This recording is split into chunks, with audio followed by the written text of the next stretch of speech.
নিষ্ঠুৰ নিয়তিয়ে নিথৰুৱা কৰা এটা পৰিয়ালৰ কৰুণ বিননি।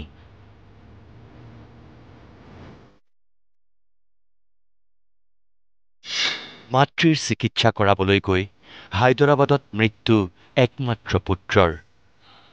চিকিৎসালয়ৰ বিল পৰিশোধ কৰিব নোৱাৰাৰ বাবেই ঘৰলৈ আনিব পৰা নাই ধ্ৰুৱজ্যোতিৰ মৃতদেহ। মোৰ দাদাক ঘৰলৈ উভতাই আনক, মুখ্যমন্ত্ৰীলৈ কাতৰ আহ্বান ধ্ৰুৱজ্যোতি নাথৰ ভগ্নীৰ। সেইকাৰণে অসম চৰকাৰৰ ওচৰত অনুৰোধ জনাইছোঁ যে হস্পিটেলৰ বিল দিব নোৱাৰাৰ কাৰণে ডেড বডিৰ লগতে যিকেইজন মানুহ তাতে আছে গোটেইকেইজনক আবদ্ধ কৰি ৰখা হৈছে, গোটেইখিনি যেনে আমাক মুকলি কৰি দিব পাৰে অসম চৰকাৰৰ অনুৰোধ জনাইছোঁ। মঙলদৈৰ মিলনপুৰৰ এই ঘৰখনৰ পৰাই অসুস্থ মাতৃক লৈ যোৱা ৫ জুনত মুম্বাইলৈ ৰাওনা হৈছিল ধ্ৰুৱজ্যোতি নাথ। কিন্তু মাতৃৰ চিকিৎসা সমাপ্ত নহওঁতেই জণ্ডিছত আক্ৰান্ত হৈছিল পশ্চিম মঙলদৈ উন্নয়ন খণ্ডৰ অন্তৰ্গত উপহুপাৰা পঞ্চায়তৰ কৰ সংগ্ৰাহক ধ্ৰুৱজ্যোতি নাথ।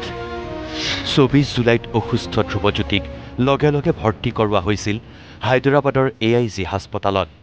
৪ দিন চিকিৎসাধীন হৈ থকা ধ্ৰুৱজ্যোতিয়ে ২৮ জুলাইত নিয়তিৰ ওচৰত হাৰ মানিলে। ধ্ৰুৱজ্যোতিৰ অকাল মৃত্যুৰ পিছতেই হাহাকাৰ লাগিল আত্মীয় স্বজনৰ। কাৰণ AIG হাস্পতালত পৰিশোধ কৰিব লাগে ৪ লক্ষাধিক টকাৰ বিল দিব নোৱাৰাত AIG হাস্পতালৰ পৰা আনিবলৈ দিয়া হোৱা নাই ধ্ৰুৱজ্যোতিৰ মৃতদেহ। আবদ্ধ কৰি ৰখা হৈছে ধ্ৰুৱজ্যোতিৰ মৃতদেহৰ লগত অভিভাৱক হিচাপে থকা বন্ধু আৰু আত্মীয়সকলক। সেয়ে মুখ্যমন্ত্ৰীলৈ মিলনপুৰবাসীৰ কাতৰ অনুৰোধ, আমাৰ ধ্ৰুৱজ্যোতিক উভতাই অনাত সহায় কৰক। কালি সন্ধিয়া গম পালোঁ যে তাৰ মৃত্যু হোৱা বুলি কালি সন্ধিয়া গম পালোঁ আমি।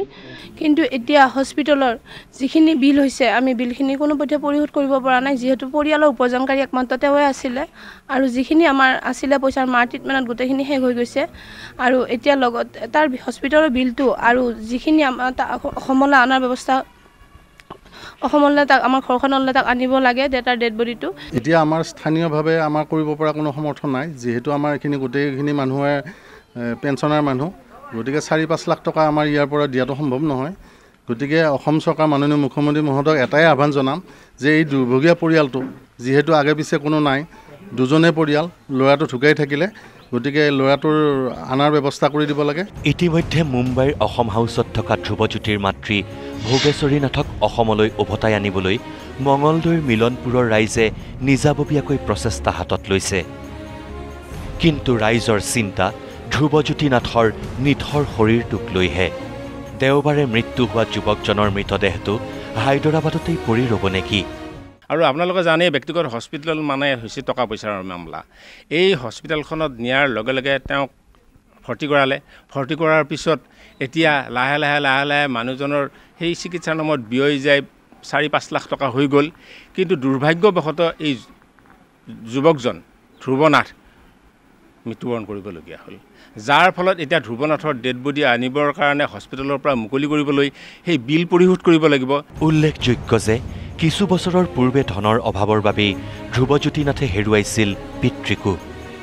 এতিয়া নিথৰুৱা পৰিয়ালটোত অকলশৰীয়া হৈ পৰিছে একমাত্ৰ ভনীয়েকগৰাকীও। কোনো এজন সুহৃদৰ দয়াৰ অপেক্ষাত মঙলদৈৰ মিলনপুৰৰ গাঁওবাসী। আগৰ দেউতাকো সেনেকৈ ঢুকাইছে ট্ৰিটমেণ্টৰ অভাৱত, আকৌ সেইকাৰণে মাককো এই ট্ৰিটমেণ্টৰ অভাৱতে মোটামুটি এই পৰ্যায়ে পাইছেগৈ।